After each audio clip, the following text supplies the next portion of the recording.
my name is Raquel, and today I will be comparing fractions for 5th graders. So what I have here, I have an example. So you always compare by 1. What I mean by that is, so first you have to cross out the numbers that are the same, and since there's already a fraction right here, you could put the 1 right there, because you always compare by 1. So this is 1 whole. 1 whole is bigger than 2/3 because 2/3 is not 1 whole, it's a part of a whole. So for instance, if you have a candy bar and this is 1 candy bar, but this is 2/3 of the candy bar. Okay? So that's why 1 is bigger than 2/3. So next, I will be doing this. So maybe 4/6 times 3. You put your comparing circle right there, and you could put 3. So you have to mark out the numbers that are the same as always, and then you put a 1 right there. And so 1 is bigger than 4/6 because this, remember the candy bar, this is 1 candy bar and this is a part of a candy bar, not the whole one. So 1 is bigger than 4/6. Next, we are going to do another example. So 5/8 times 8, and then you put an 8 right there. Okay?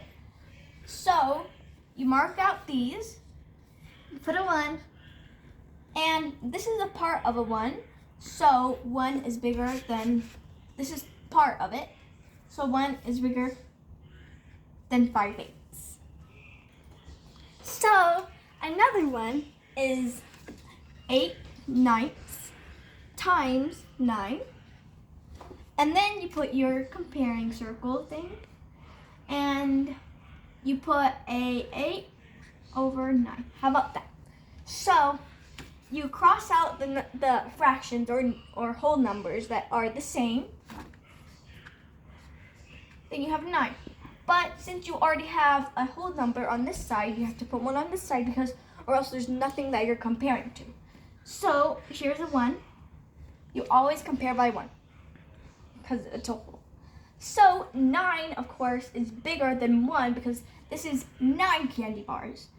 That's more than 1 candy bar.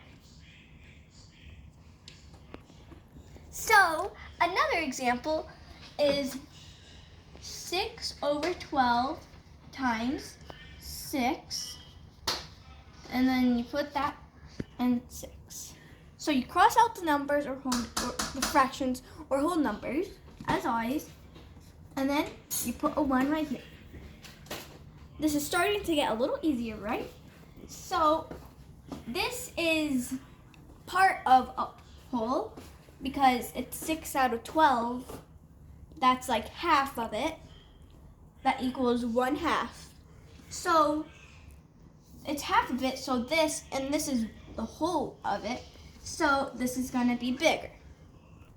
Now we are going to be trying something different, which is on the other side. So you could do 10 and then the circle times 10, 1/2.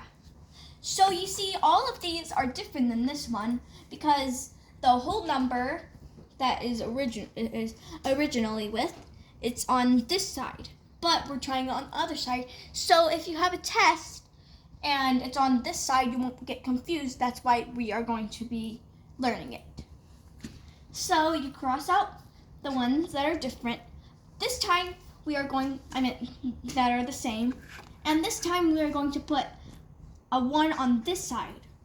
It's not any different, but you could get confused by it.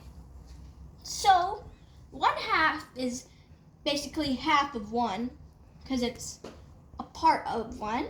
So 1 is bigger.